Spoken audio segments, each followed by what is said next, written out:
नमस्ते, जय हिंद, वंदे मातरम। आज हम लोग संस्कृत ग्रामर के 8वें क्लास में जानेंगे कि क्रिया किसे कहते हैं, या वर्ब किसे कहते हैं, धातु किसे कहते हैं, मूल धातु किसे कहते हैं। इससे पहले हमने देखे थे पुरुष किसे कहते हैं। अगर आपने वह वीडियो नहीं देखी है तो लिंक डिस्क्रिप्शन में दिया हुआ है, एक बार जाकर जरूर देख लीजिएगा। तो चलिए शुरू करते हैं कि क्रिया किसे कहते हैं। क्रिया को इंग्लिश में हम लोग क्या कहते हैं, तो वर्ब कहते हैं। क्रिया को इंग्लिश में क्या कहते हैं, वर्ब। जिन शब्दों से किसी कार्य के होने या करने का पता चले, जिन शब्दों से किसी कार्य के करने या होने का पता चले उसे हम क्या कहते हैं, तो क्रिया कहते हैं। क्या कहते हैं, क्रिया। जैसे क्या हो जाएगा, खाना। खाना क्या है, क्रिया है। पीना क्या है, क्रिया है। दौड़ना क्या है, क्रिया है। पढ़ना भी क्या है, तो क्रिया। और लिखना भी क्या है, क्रिया। यानी जिन शब्दों से हम किसी कार्य को करते हैं या नहीं तो होने का पता चलता है उसे हम क्या कहते हैं, तो क्रिया कहते हैं। और क्रिया के लास्ट में ज़्यादातर क्या लगा रहता है, ना। क्या लगा रहता, ना। क्रिया के लास्ट में क्या लगा रहता, ना। जैसे खाना, खाना में क्या आ गया, ना। पढ़ना, पढ़ना में क्या आ गया, ना। लिखना, लिखना में क्या आ गया।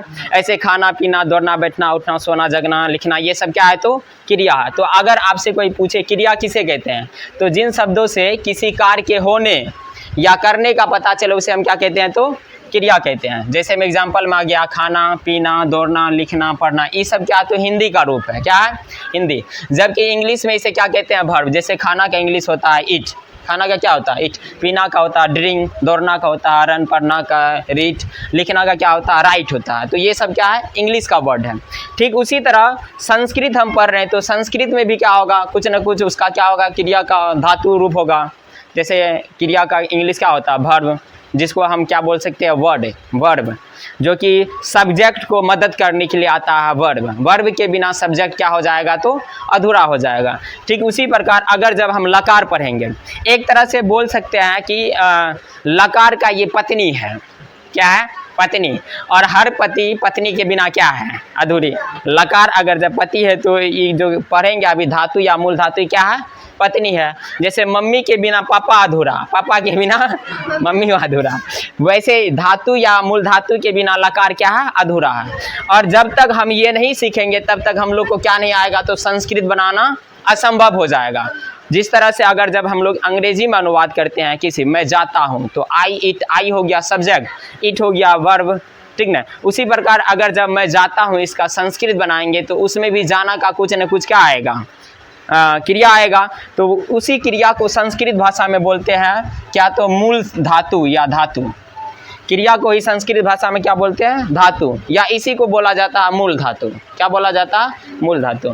तो धातु या मूल धातु किसे कहते हैं, तो क्रिया के मूल रूप को, जो क्रिया का क्या है, मूल रूप है, उसे हम क्या कहेंगे, धातु या मूल धातु। क्रिया के मूल रूप को क्या कहेंगे, धातु या मूल धातु कहेंगे। जैसे में क्या हो जाएगा, गम, गच मतलब क्या हो जाएगा, जाना। अगर आपसे कोई पूछे कि धातु किसे कहते हैं या मूल धातु किसे कहते हैं, तो क्रिया के मूल रूप को क्या कहते हैं, धातु। लेकिन जब क्रिया पूछे तो क्रिया किसे कहते हैं, तो जिन शब्दों से किसी कार्य के करने या होने का पता चले उसे हम क्या कहते हैं, तो उसे क्या कहते हैं, क्रिया। जैसे खाना पीना, ये सब क्या है, क्रिया है। तो अब इसका संस्कृत क्या होता है, तो धातु या मूल धातु। क्रिया का संस्कृत धातु या मूल धातु। तो क्रिया के मूल रूप को ही धातु यानी तो क्या कहते हैं, मूल धातु कहते हैं। क्या कहते हैं, जैसे में गम, गच मतलब क्या होता है, जाना। ये जो गम गच है ये जाना का संस्कृत है।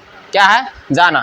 जैसे इंग्लिश में हम लोग पढ़ते हैं वर्ब V1 V2 V3 पढ़ते हैं ना, तो वैसे यहाँ इसको हम मान सकते हैं ये है V1 और ये क्या है, V2 है। तो अक्सर हम लोग जब इंग्लिश में अनुवाद बनाते हैं तो जहाँ V1 लगता है वहाँ V1 लगाते हैं, और जहाँ V2 लगता है वहाँ क्या लगाते हैं, तो V2 लगाते हैं। वैसे यहाँ बहुत ज़्यादा काम आने वाला है। ये है धातु और इसी धातु का ये मूल धातु है। यानी गम हो गया मूल धातु और गच क्या हो गया, धातु। तो गम गच मतलब क्या होता है, जाना। हम गम का इसे बदला हुआ रूप भी बोल सकते हैं। अगर आपसे पूछे कि गम का बदला हुआ रूप क्या है, तो गच। गम का बदला हुआ रूप क्या है, गच। कुछ ही शब्द है, कुछ ही मूल धातु या धातु है जिसका रूप बदल गया, बाकी सब जैसा है वैसे रहे, मतलब उसका एक ही रूप है। जैसे गम गच मतलब क्या होता है, जाना। जाना का पता चल गया। जैसे गो मतलब जाना, तो आना का क्या होता है, गो ही होता है, नहीं क्या होता है उसका, कम होता। लेकिन इसमें क्या होता है, जाना का गम तो आना का आगम, यानी तो उसको बोल सकते हैं आगच। आगम या आगच मतलब क्या होता है, आना। गम गच मतलब जाना, आगम या आगच मतलब क्या होता है? आना। दृश्य या पश्य मतलब होता है देखना। दृश्य या पश्य मतलब देखना। दृश्य या पश्य मतलब क्या होता है? देखना। तो गम गच मतलब क्या होता है? जाना। आगम या आगच मतलब क्या होता है? आना। दृश्य या पश्य मतलब क्या होता है? देखना। अगर आपसे पूछे दृश्य का बदला हुआ रूप क्या है? पश्य है। ये हम आगे जब लकार पढ़ेंगे उसमें ये बता देंगे कि दृश्य का इस्तेमाल कहाँ करेंगे और पश्य का प्रयोग कहाँ करेंगे। अभी केवल इसको रटना है, क्योंकि जब तक इसको हम लोग नहीं पढ़ेंगे या नहीं रट पाएंगे, जब तक हमको ये याद नहीं रहेगा तब तक अनुवाद बनने वाला नहीं है, लकार समझ में भी नहीं आएगा। क्योंकि अनुवाद बनाने के लिए ये क्या है तो बहुत ज़रूरी है, वर्ब का होना, धातु या मूल धातु का होना क्या उतना ही ज़रूरी है जितना कि एक पति के लिए पत्नी ज़रूरी है। समझ में आ गया? ठीक ना। तो दृश्य या पश्य मतलब क्या होता है? देखना। भूभव मतलब क्या होता है? होना। जैसे भू या भव, भव मतलब क्या होता है? होना। भूभव मतलब क्या होता है?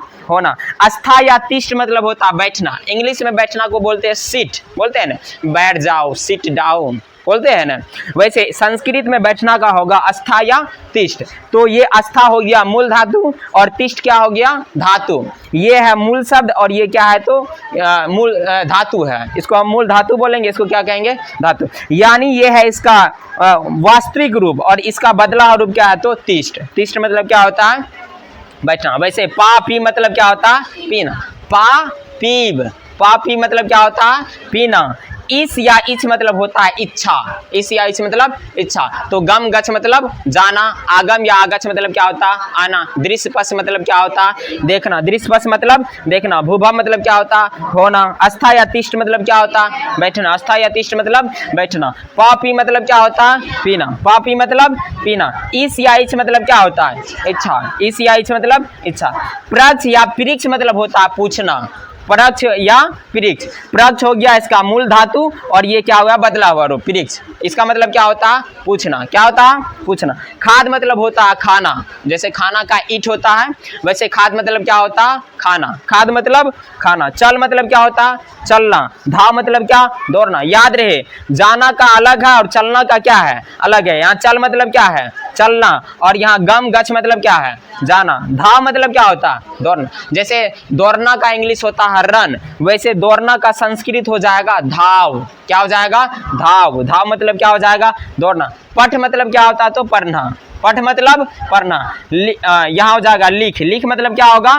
लिखना। लिख मतलब लिखना। स मतलब होता सोना। ये सोना कौन? स्लिप, ना कि गोल्ड। ये सोना मतलब क्या होता? स्लिप। सोना मतलब स्लिप। अभी जाकर सोएगी ना तो सोना मतलब क्या होता है? स्लिप। स मतलब सोना। जागरी मतलब जागना। सोने के बाद जागता भी है तो जागरी मतलब क्या होता है? जागना। अगर आपसे पूछे सोना का संस्कृत क्या होता है तो स, सोना का स। ये सोना मतलब हो गया स्लिप, मतलब जो हम सोते हैं, ठीक ना, खाना खाने के बाद। और एक सोना होता है जो कि हम पहनते हैं या आभूषण के रूप में यूज होता, उसको बोलते हैं स्वर्ण। संस्कृत में क्या बोलेंगे उसको? स्वर्ण। स्वर्ण मतलब सोना और ये स मतलब क्या है? सोना। वो है संज्ञा और अभी जो हम पढ़ रहे हैं ये है क्रिया। क्या है? क्रिया। जागरी मतलब क्या होता है? जागना। कथ मतलब कहना, किसी से कहो, कथ मतलब कहना। और वद मतलब क्या होता है? बोलना। कथ मतलब कहना, वद मतलब बोलना। हस मतलब होता है हंसना। हस मतलब क्या? हंसना। याद रखना यहाँ क्या है तो हस पे चांद बिंदु नहीं हो, पर चांद बिंदु नहीं है तो ये है धातु संस्कृत रूप, जबकि हिंदी में लिखेंगे तो चांद बिंदु देना होगा। तो हस मतलब क्या हो जाएगा? हंसना। करंद या रुद मतलब क्या होता तो रोना। करंद मतलब भी रोना या रुद मतलब भी क्या होता? रोना। तो करंद या रुद मतलब क्या होता? रोना। करंद को या रुद को इसका मतलब क्या होता? रोना। हस मतलब हंसना, करंद या रुद मतलब क्या होता तो रोना होता। क्री मतलब होता करना, जिसको इंग्लिश में बोलते हैं ना डू। डू मतलब क्या होता? करना। तो वैसे क्री मतलब क्या होता? करना। तुम कुछ करो, ठीक ना, उसके बाद कुछ मिलेगा। हम जैसे कर रहे हैं कभी न कभी मिलवे करेगा, है कि नहीं है? तो क्री मतलब क्या होता? करना। शक मतलब क्या होता? सकना। शक मतलब सकना। हन मतलब क्या होता? मारना। हन मतलब मारना। दा मतलब क्या होता? देना। दा मतलब देना। भ्रम मतलब होता टहलना। टहलना या घूमना दोनों हो जाएगा। भ्रम मतलब टहलना कहो या नहीं तो घूमना। जैसे मैं टहलने के लिए सुबह जाता हूँ, मैं टहलने के लिए सुबह, या नहीं तो मैं घूमने के लिए बाजार जाता हूँ, तो ये घूमने के लिए जो है ये घूमना का क्या हो जाएगा, भ्रम। या नहीं तो अट मतलब भी होता है घूमना, भ्रम मतलब घूमना, या नहीं तो अट, अट मतलब भी क्या होता है तो घूमना। क्रीड मतलब होता है खेलना, क्रीड मतलब खेलना, जैसे पी एल वा प्ले, प्ले मतलब क्या होता है खेलना, तो खेलना का जो संस्कृत हो जाएगा क्या हो जाएगा क्रीड। अगर आपसे पूछे खेलना का संस्कृत क्या होता है तो क्रीड। जैसे मैं गेंद खेलता हूँ, तुम लोग फुटबॉल खेलते हो, तो ये सब जब हम अनुवाद पढ़ेंगे तो वहाँ काम आएगा कि खेलना का संस्कृत क्या होता है, तो खेलना का संस्कृत क्या होता है क्रीड होता है। क्रीन मतलब होता है खरीदना, तुम कुछ खरीदते हो मार्केट में तो उसका संस्कृत क्या हो जाएगा खरीदना का क्रीन। क्रीन मतलब क्या होता है खरीदना। और अस मतलब होता है होना, अस मतलब होना, हम इससे पहले भी होना का संस्कृत पढ़े हैं। भूभव मतलब भी होना होता है, यहाँ भूभव मतलब क्या होना, और अस मतलब क्या होता है होना। तो ज़्यादातर जो हम यूज करेंगे अस का करेंगे। जैसे लट लकार का एक रूप है अस्ति अस्त संति अस्सी अस्त अस्मि अस्व अस्म, तो वहाँ लट लकार पे इसको बैठाएंगे। और ये क्रिया है, हम बताएं कि बिना क्रिया के बिना लकार क्या है अधूरा है, अपाहिज है। जब तक हम इसको अच्छी तरह से याद नहीं करेंगे तब तक हमारा लकार कंप्लीट नहीं होगा, हम सीख भी नहीं पाएंगे कि किसका अनुवाद क्या होगा। तो ये जरूरी है, इसको क्या कर लेना है रट लेना है, याद कर लेना है पूरी तरह से। जब हम पूछे तो हमारे मुंह से उल्टी आना चाहिए, ऐसे रटना है। जब हम बोले तो अंदर से जो है उछरना है इसको, ठीक ना। जिस समय क्या पढ़ने वाले हैं लकार, क्या पढ़ने वाले हैं लकार। तो आई होप कि आपको यहाँ तक समझ में आ गया। अभी और हम धातु या मूल धातु का रूप देखेंगे, ये बहुत ज़रूरी है। तो जहाँ तक हो सके हम लोग इसको याद करेंगे। जिस तरह से इंग्लिश बनाने के लिए वहाँ वर्ड मीनिंग ज़रूरी होता है, वोकैबुलरी ज़रूरी होता है, उसी तरह हमको धातु और मूल धातु बहुत ज़रूरी होगा। कहाँ तो अगर हम लकार पढ़ेंगे या संस्कृत में अनुवाद करेंगे हिंदी का।